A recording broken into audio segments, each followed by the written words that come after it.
nos amours, nos peines, nos haines, nos querelles. Pas de vacances, pas de dimanche, overbooké. Faut qu'il assure, toujours présent à l'appel. Pourtant il aimerait se faire un peu moins prier. Quand il descend là du ciel, ce sera pas toujours pour se marrer. Bonjour et bienvenue dans le calendrier de l'Avent des comics, ce coup-ci en audio. Et c'est très bien parce que ça nous permet d'inviter plus facilement des gens. Parce que Noël, c'est quand même vachement mieux quand on peut le partager, c'est plus convivial et c'est un peu fait pour ça. Et du coup, aujourd'hui, on accueille Fred. Bonjour Fred. Et bonjour. Voilà, j'espère que ça va bien. Eh ben ouais, ça va, ok. Nickel. Alors, du coup, je pense que tu es le mieux placé pour te présenter, donc je te laisse faire. Vas-y, présente-toi à tout le monde. Et comme ma maman n'est pas là, je suis effectivement le plus à même de le faire. C'est vrai. Ouais. J'ai essayé de l'inviter, mais elle pouvait pas, je suis désolé. Bah, les busy. Ouais.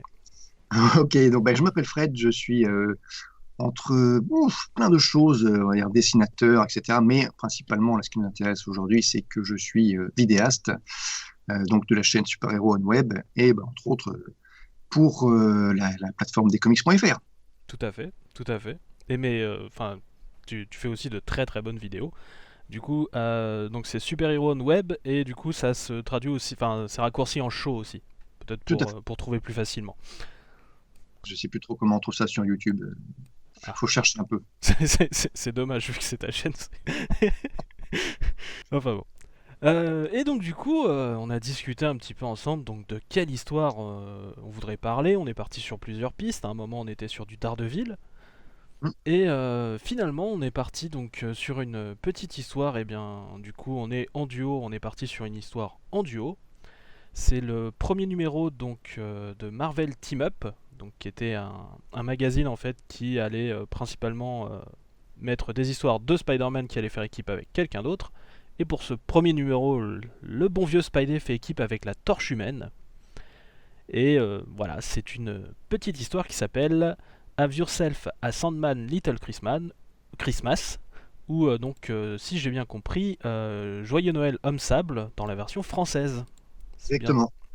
Voilà. Qui, je crois, avait été donc traduit. On a fait nos recherches donc dans le spécial Strange numéro 6. Que j'ai sous les yeux, c'est bien ça. C'est ça. Donc du coup, toi, tu vas être avec la version française et moi, je t'avoue que moi, j'ai la version anglaise.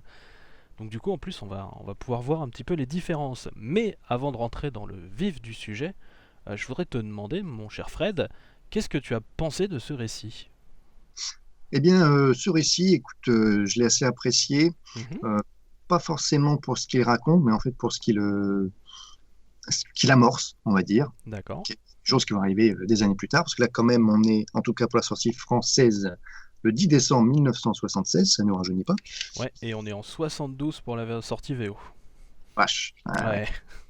Ouais, ça commence à remonter pas mal. Mais donc oui, donc toi tu as bien aimé, je t'avoue moi aussi que je l'aime beaucoup. Alors pas forcément en effet tant pour les péripéties en fait, plutôt pour son final. Et justement, ce final va en effet amener à d'autres choses plus tard. C'est vrai que les péripéties sont un peu convenues, j'ai Ouais. envie de dire. Après, un bon point quand même, c'est qu'on a donc le dessinateur de la série régulière de cette époque-là, Ross Andru, Ah oui. qui, que j'adore, quoi. Bon, Mm. certains diront c'est vieillot quoi, mais ce type a une maîtrise. Bon, voilà, Mm. j'en dirai pas plus, je le kiffe. C'est ça. Tant qu'on est sur l'équipe artistique, on a aussi Roy Thomas en scénariste. Alors, sur celui-ci, il fait pas forcément des merveilles sur l'ensemble du numéro. Sur la fin, plus, je trouve. Mais franchement, j'aime bien Roy Thomas en général. Et surtout ce qu'il a apporté dans l'univers Marvel. Voilà, je trouve qu'il a fait énormément. Et voilà. Après, Un petit coup comme ça coûte rien. ce que je lis, il était juste co-scénariste et c'est Stanley qui a fait le gros du boulot. Ça pourrait expliquer. C'est possible. Stanley était vraiment encore éditeur en chef à l'époque, donc c'est possible qu'il ait encore vraiment la main dans le cambouis à cette époque. Mais on est sur la fin du règne de Stanley en tant que vraiment gros chef éditeur. Eh bien, on va commencer à raconter l'histoire, finalement. Allez, Cette histoire, elle commence assez bizarrement, puisqu'on est la veille de Noël, sur une plage, où en fait, il y a apparemment un groupe. Alors en VO, ça s'appelle le Polar Bear Clan, donc le groupe des ours polaires. Je ne sais pas comment c'est traduit en français. C'est pour l'ours polaire, c'est plutôt bien. Très bien. Autant. Et donc, qui décide, donc apparemment, de se baigner donc par ce temps pourtant un peu frigorifiant. Et il se trouve que, un certain photographe nommé Peter Parker est envoyé là-bas par J. Jonah Jameson pour prendre des photos, et celui-ci a bien froid. Donc il commence à voir un petit peu tous les gens en fait aller vers la plage, et très vite en fait on a l'impression qu'il se passe quelque chose de très bizarre quand même. Les nageurs commencent à revenir. Qu'est-ce qui se passe, Fred? Bien, qu'est-ce qui se passe? Une dame, en l'occurrence, a senti quelque chose lui frôler la jambe. Voilà, c'est un serpent, c'est une tentacule. Et non, c'est une espèce d'amas de sable qui commence à sortir de la mer, à se rassembler sur la plage et pour finalement former la silhouette de l'homme sable. C'est ça. L'homme sable qui est dans un costume qui est pas franchement celui qu'on les connaît d'habitude. En fait, c'est le costume qu'il a depuis que c'est plus un ennemi des 4 Fantastiques que de Spider-Man. À ce moment-là, il combat beaucoup plus l'homme araignée, et donc il a un costume un peu plus Kirby. Voilà. C'est pas un costume très joli, hein.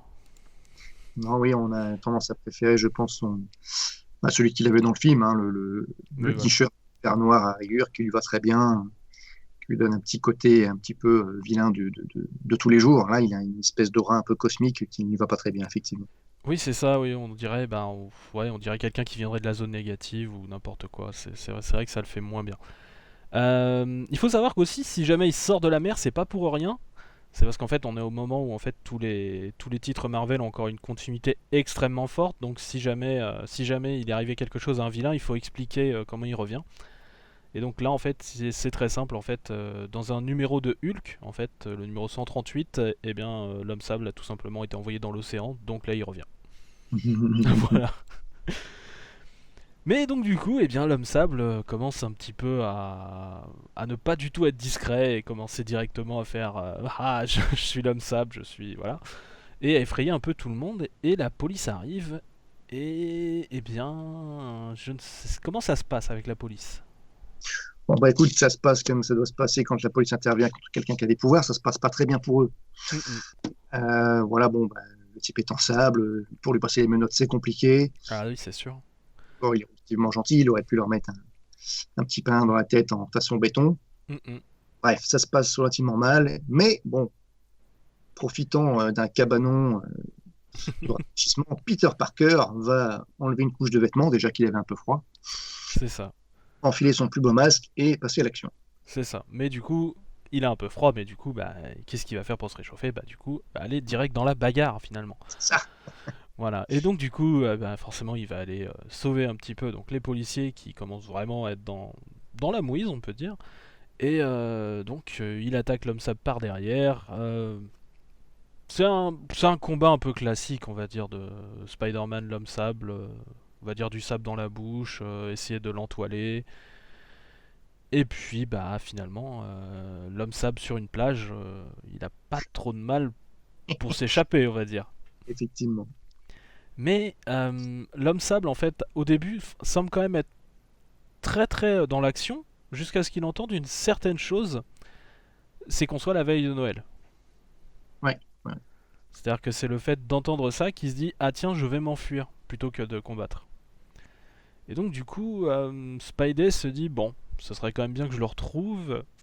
Et comment il va faire en fait pour essayer de retrouver l'homme sable?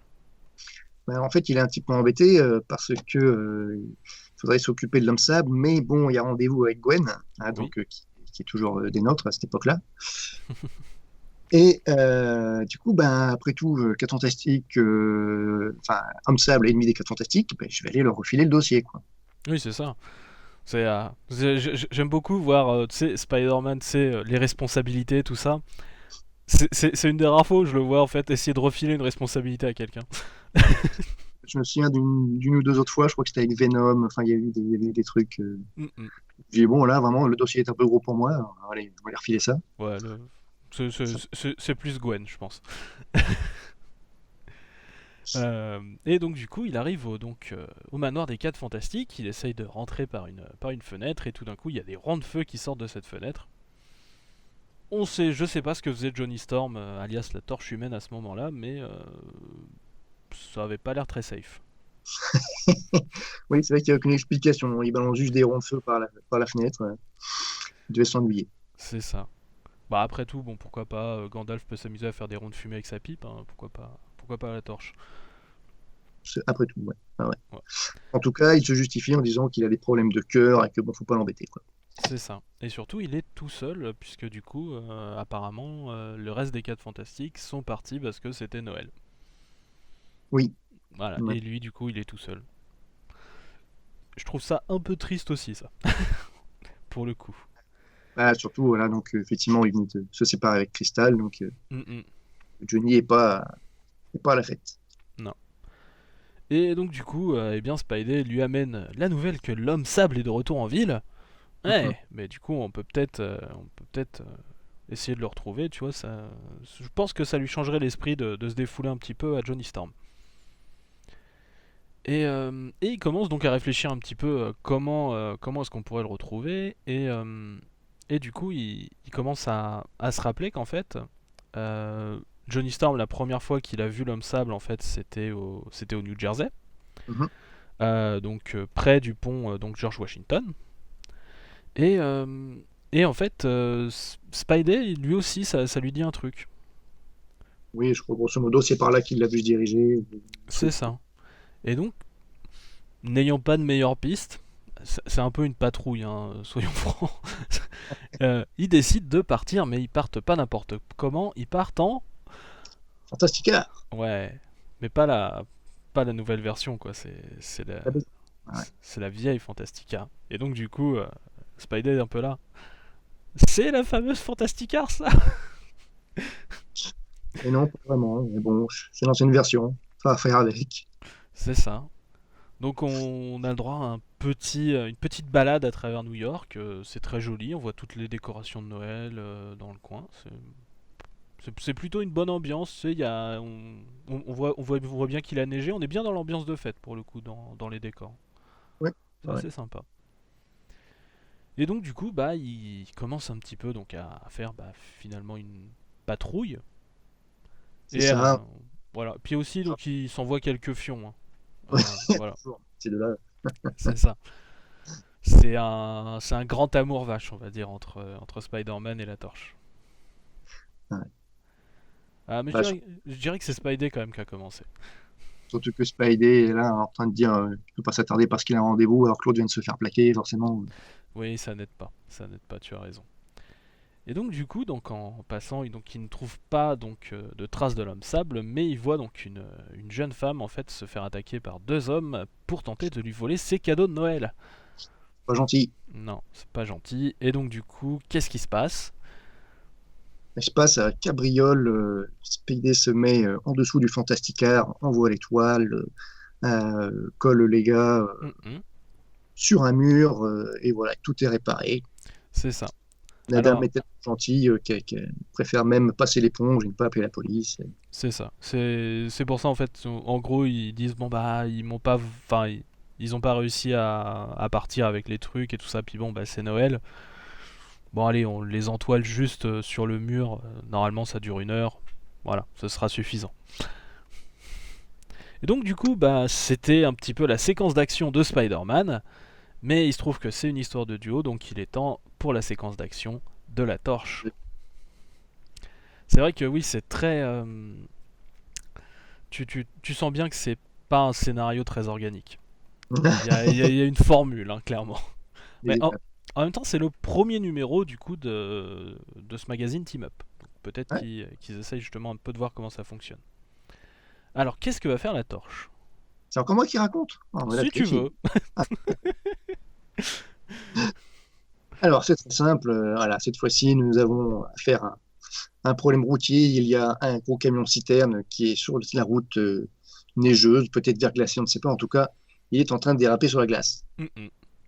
Du coup, de la glace, qui peut gérer ça, je vous le demande, mieux que Johnny Storm? La torche humaine, tout à fait. Et heureusement qu'il arrive quand même à ne pas faire fondre le bitume en dessous. Je le trouve très très précis, cette torche. Comme ça, tu sais, c'est comme quand il arrive à tenir des gens dans ses bras alors qu'il y a le reste du corps enflammé. Ah, Tu tout tires à là, fait. il y a de la maîtrise. Tout à fait. Et donc du coup, eh bien les deux retournent donc dans la Fantastica et se disent que bon, voilà quoi, cette patrouille elle a peut-être assez duré quoi. Très clairement, ils n'arrivent pas à retrouver l'homme sable. Ouais. Et donc juste à ce moment-là, eh bien devinez quoi sur qui tombe. De la neige. Ah oui, non, pardon, l'homme sable. Il y a de la neige et l'homme sable. Ça, on peut faire un mix. Et donc du coup, eh bien, les deux vont tenter de faire un plan pour attaquer l'homme sable. Donc le but c'est en fait que Johnny Storm passe devant donc pour faire diversion, tandis que Spider-Man va attaquer par derrière. Et Johnny Storm va un peu aller au-delà du plan et va commencer à envoyer donc des petites boules enflammées, ce qui fait que du coup Spidey est obligé en fait de faire attention aux boules en fait qui continuent derrière l'homme sable et qui vont vers lui. Et donc forcément il rate son attaque. Et l'homme sable l'attrape par le pied et le fait cogner contre un mur. Ça a l'air de faire assez mal. Tout à fait. Pourtant, ça aurait pu marcher, c'est la technique de la tenaille, c'est la même qu'ils ont dans le film de Saint-Tropez, donc je pense que ça aurait pu marcher. J'aurais dit la 16e compagnie, mais ça marche aussi. Et donc du coup on voit que l'homme sable a des petites nouveautés sur son costume un peu technologique. Donc il peut commencer à se transformer directement en ciment ou donc à devenir littéralement une tempête de sable vivante. Oui, en fait, j'ignorais qu'il avait besoin de ça à cette époque-là. J'avais oublié. Effectivement, petit équipement du sorcier qui lui permet de booster ses pouvoirs. Bon, sachant que quelques années plus tard, il n'aura plus besoin de cet harnachement, il pourra le faire tout seul, quoi. Ouais, on peut dire qu'il maîtrisait pas encore tout à fait ses pouvoirs, pourquoi pas, on peut laisser passer ça. Je pense aussi, tu sais, ça explique aussi son costume en fait. Son costume, il est censé l'avoir créé justement avec des équipements volés aux 4 Fantastiques. Voilà. L'idée d'en faire peut-être un vilain un peu plus technologique pour coller plus aux 4F, je pense. Yes. Donc du coup, la torche est un peu touchée par la tempête de sable. Et donc, Spidey essaye de le rattraper donc en faisant un petit filet de toile. Tout à fait. Mais ça marche pas, j'ai l'impression qu'ils se font avoir. Alors, ils se font avoir par une dernière ruse. Ils foncent tous les deux sur l'homme sable qui s'aplatit contre un mur et du coup ils viennent s'emplâtrer dedans. C'est ça.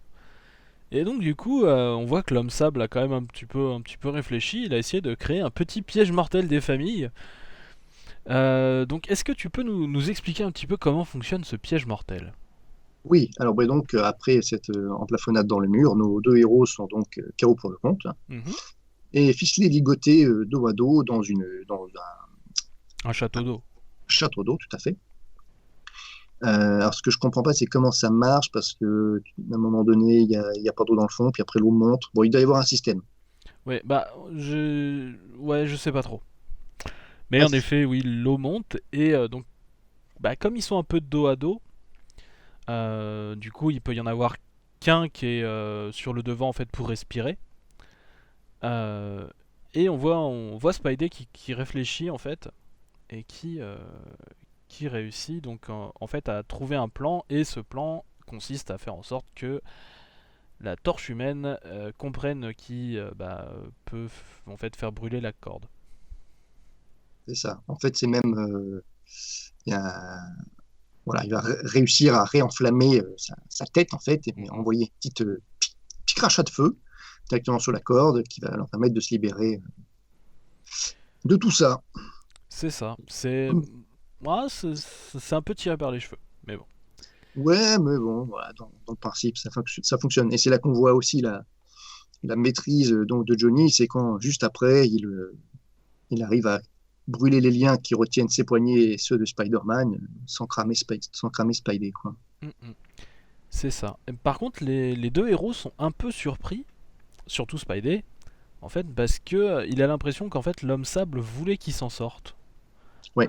Puisque en fait l'homme sable avant de les jeter dans l'eau, en fait, a dit surtout garde la. Alors je sais pas comment c'est traduit en français, mais en gros c'est garde la tête haute la torche, ce serait ça à peu près en VO. Je veux dire tout de suite en VO, c'est mais maintiens ta tête hors de l'eau, Torchy, et tout ira bien. Voilà, c'est ça. Et donc du coup, bah, c'est exactement ce qu'ils ont fait pour s'en sortir. Donc du coup, Spidey, il se dit, mais c'est lui qui nous a donné les indices pour s'en sortir. Et voilà, donc j'ai l'impression qu'ils voulaient qu'on s'en sorte. Et donc ils arrivent à le rattraper, ils voient qu'il rentre dans une maison. Et qu'est-ce qui se passe quand on rentre dans cette maison? Eh bien, nous avons un Sandman qui est là en costume. Je sais pas trop où il a été le chercher, mais bon. Ah oui, Il est en train d'ajuster sa cravate. Et très voilà, jolie cravate d'ailleurs. superbe cravate. Bah, c'est un peu comme le costume de Johnny au début, hein. Ça pique un peu les yeux. C'est pas faux.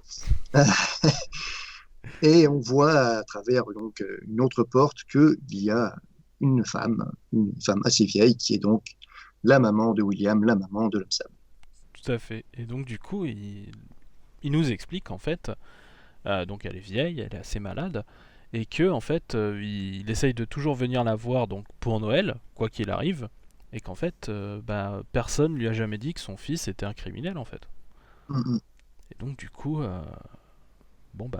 Spidey et la Torche disent, bon bah ok, on te laisse en gros quelques minutes pour aller voir ta mère quoi, tout simplement. Et même Spidey va faire un geste qui est vraiment joli, je trouve, puisqu'il va lui donner en fait le cadeau qu'il avait prévu donc pour Gwen, pour que donc l'homme sable puisse le donner à sa propre mère. C'est là où je sais pas, ce que c'est. Tu vois, bon, on sait Ah oui, jamais. c'est Bon, ça. Oui. il y aura un bruit bizarre des fois. J'espère que c'était pas un truc ouais trop.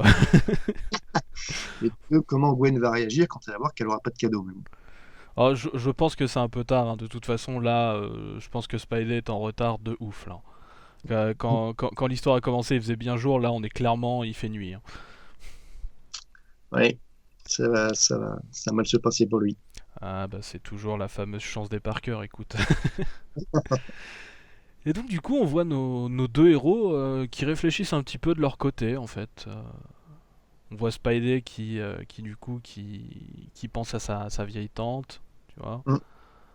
Johnny du coup forcément se rappelle du coup que bon c'est vrai qu'il a perdu Crystal, mais c'est vrai qu'il a toujours en fait sa famille, même sa famille de substitution si on rajoute la torche, la chose, merde, désolé.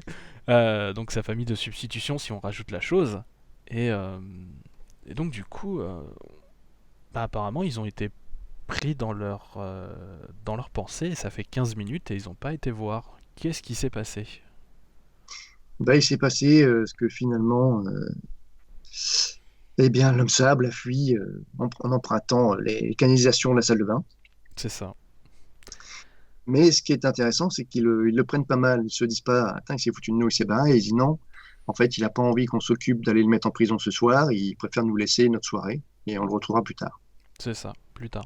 À noter qu'on voit quand même du coup ce qu'était le cadeau, puisque ça a l'air d'être la petite broche, donc qui est bien Mm. mis en surbrillance, donc sur la maman. Exact, tu as raison. Et oui.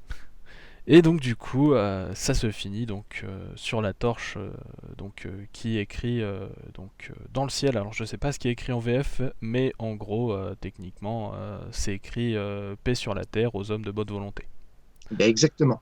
Ah, voilà. Donc je connais de tête la traduction de de Peace on Earth, Goodwill to Mine. Ouais. Et donc voilà, c'est la fin de ce premier numéro donc de Marvel Team Up qui, eh bien, moi j'avoue que j'aime toujours autant. Et toi?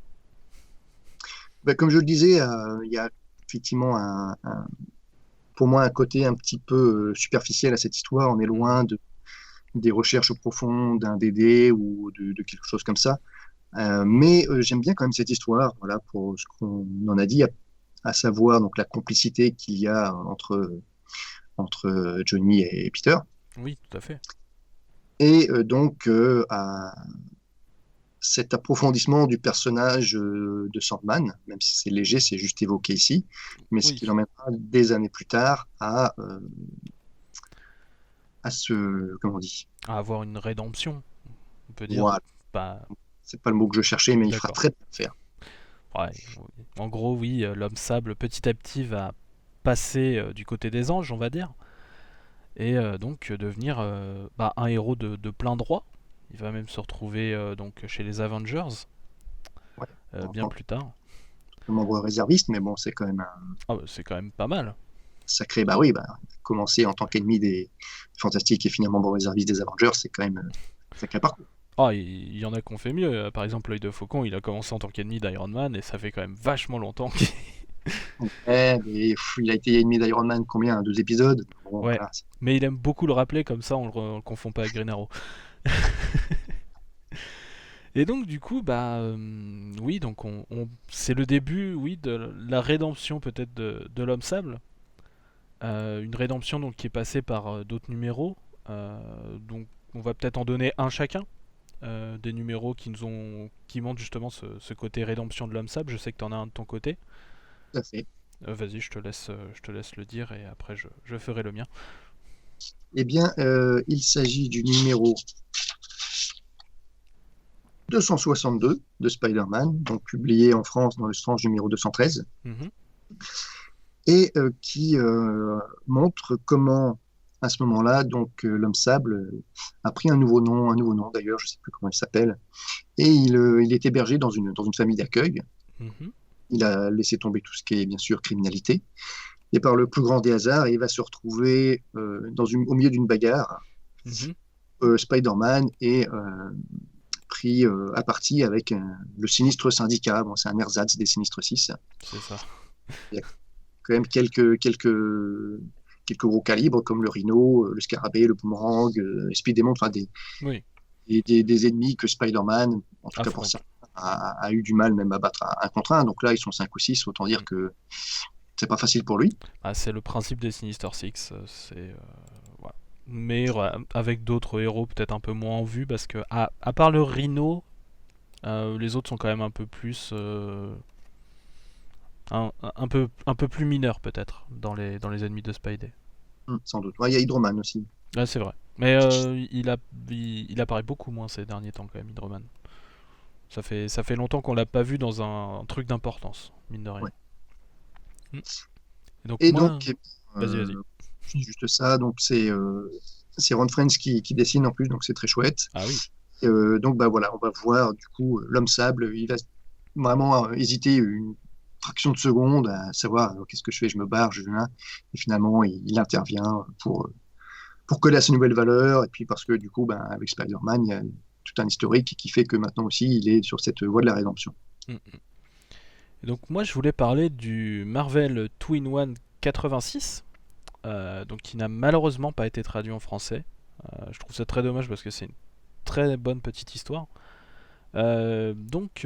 Qui montre en fait la chose justement. Ça doit se passer sans doute un petit peu avant ton histoire, Ouais, puisque justement en fait l'homme sabre rentre dans un bar et en fait le patron du bar en fait voit bien que c'est l'homme sable. Il essaye d'appeler la police le croit pas, alors il appelle les 4 fantastiques. Manque de bol, il y a que la chose à ce moment-là. Donc la chose y va et en fait il voit que l'homme sable il est tranquille, il essaie juste de boire un coup. Techniquement à ce moment-là, je ne sais plus pourquoi, mais en tout cas il est déclaré officiellement mort. La chose, il lui fait bon écoute, voilà, je vais pas te taper dessus. Franchement, ce serait con. T'es là juste pour boire un coup. Non, je vais pas faire ça. À la limite, si tu veux, on boit un petit coup ensemble. Mais voilà, je te laisse tranquille. T'es officiellement mort. Profites-en. Essaye justement. Voilà, t'as un futur vierge. Vas-y, surprends-moi. Et du coup, ouais, c'est tout ça qui met vraiment l'homme sable sur la voie de la rédemption. Et je pense aussi que c'est tout ça qui a fait que ensuite, quand il va repasser du côté des vilains, ça en fait un vilain tout aussi, vraiment vraiment intéressant et vraiment profond. C'est parce qu'à un moment, il a été traité comme un héros en fait. en fait, j'ai pas suivi son rebasculement. Je me souviens d'un épisode, donc sans doute dans les années 90, où le Doc Ock le fait chanter en disant si tu viens pas, si tu réintègres pas les Sinister Six, la famille qui t'héberge, je vais les buter quoi. Ouais. Après, la suite, j'ai pas vraiment suivi. J'ai plus tous les détails en tête, je t'avoue, mais c'était vraiment vraiment. J'en ai pas des bons souvenirs. C'était pas traité En tout cas, avec ce que ça mériterait en fait comme décorum. Mm. Si tu veux, avec la. Voilà. Parce que si c'est bien fait, pourquoi pas. Le Oui. problème, c'est que ça manquait justement de. C'était un peu tombé comme un cheveu sur la soupe avec très peu d'explications en fait. Mais voilà, je pense c'est bien qu'on a fini sur cet épisode. On a même pu parler un petit peu de l'homme sable en général. Je pense que c'était super sympa en tout cas de t'avoir avec moi. J'espère que t'as apprécié. J'appréciate. Tant mieux, tant mieux. Mais du coup, malheureusement, on va devoir se dire au revoir. Mais je te propose de faire durer encore un tout petit peu le plaisir. Et donc, je te laisse faire éventuellement ta promo, n'importe laquelle. Si tu veux nous partager en fait donc ce que tu as fait dernièrement, eh bien, vas-y. C'est à toi. Oh la vache, c'est dur ça. Eh bien, écoutez, franchement, le mieux, retrouvez-moi sur Twitter, comme ça, ou sur Insta, comme ça, vous avez toutes les infos de ce que je peux faire, que ce soit en vidéo sur YouTube, que ce soit en live sur Twitch, où je vais faire du gaming, mais aussi du dessin, de l'illustration de la BD, même des jeux sur l'illustration, on fait des soirées à thème, des choses comme ça. Voilà, c'est très difficile de résumer, c'est un peu le problème quand on fait plein de choses. Oui. Bon, voilà, Twitter, Insta, je sais pas si tu aurais le de mettre ça dans un lien ou s'il faut que j'épelle tout. Mais... je pourrais mettre dans la description si tu veux. Allez, un peu dans la description. Et puis voilà, n'hésitez pas à venir, à faire un coucou. On pourra discuter comics même si je suis en train de faire autre chose à côté. D'accord. Eh bien, nickel. Comme ça, oui. C'est très bien. Comme ça, tu apparais en fait à tes activités du moment et tes activités pour plus tard. C'est très très ingénieux. En tout cas, voilà, c'est la fin donc de cet épisode du calendrier de l'Avent des comics. Evie. Excuse-moi, je te coupe. Evie. Mais bon, moi. Vas-y. Ouais, je suis désolé. Il y a un truc important que j'ai complètement zappé. Vas-y. Donc, je suis le dessinateur d'une bande dessinée qui s'appelle Cochonulk, voilà, où je vous laisse faire votre image dans votre tête. Et je vais attaquer le numéro 2 là d'ici peu. Donc, il y aura des news très bientôt. Très bien, très bien. Et donc voilà, donc malheureusement c'est la fin de cet épisode donc du calendrier de l'Avent des comics. J'ai adoré t'avoir avec moi, c'était très gentil, merci beaucoup. C'était avec grand plaisir, on mettra ça peut-être de mon côté du coup, je t'inviterai pour un truc, on va voir ce qu'on peut faire. Il n'y a pas de souci, je t'avoue que là je suis un poil occupé, mais dès que je suis dispo, je te dis et on fait quelque chose, il n'y a pas de souci. Et donc voilà, c'est la fin de cet épisode et je vous donne rendez-vous demain pour un autre épisode du calendrier de l'Avent des comics avec un autre invité. Voilà, au revoir tout le monde. Ciao SN, ciao à tous. C'est pas ça, quand il verra l'étendue de vos péchés.